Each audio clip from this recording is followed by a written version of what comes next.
बिस्मिल्लाहिर्रहमानिर्रहीम। फरमान मुस्तफ़ा सल्लल्लाहु अलैहि वसल्लम जो मुझ पर एक बार दुरूद शरीफ पढ़ेगा अल्लाह पाक उस पर 10 रहमतें भेजता है। सल्लल्लाहु अलैहि हबीब सल्लल्लाहु अलैहि मोहम्मद। आजिज़ी करना अजीम सुन्नत है, मार्के रशद आतारी मुजर्रद नुस्खे लेकर पेश खिदमत है। एक बहुत ही आसान नुस्खा लेकर आया हूँ। पेशाब जो करते हैं बच्चे बिस्तर पर बड़े हो जाते हैं बेचारे, तब भी पेशाब करते हैं 10 साल के 12 साल के, तो माँ बाप को बड़ी परेशानी होती है, ख़ास तौर पर माँ को।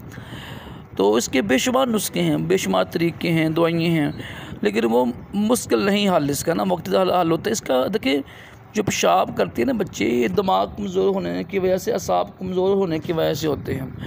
दिमाग इतना कमज़ोर होता है, बेचारा बच्चा पेशाब कर रहा होता है, उसे समझ होती है पेशाब कर रहे हम नींद की हालत में ना। जब दिमाग मजबूत होगा, असाब मजबूत होंगे, तो इंशाल्लाह ऑटोमेटिक ये काम ख़त्म हो जाएगा और इंशाल्लाह ज़िंदगी भर के लिए होगा। बहुत ही आसान है, गर्मी हो सर्दी हो, ये नुस्खा इस्तेमाल किया जाए बच्चों को, और जो दीगर दवाइयों से बच जाएंगे इंशाल्लाह।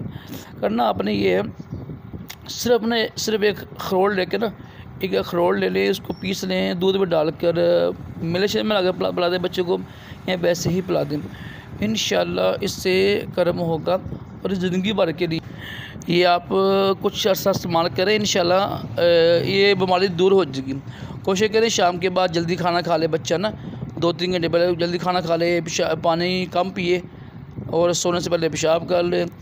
तो ये आप अखरोट को उसको दें, तो एक गर्मी में भी दे सकते हैं।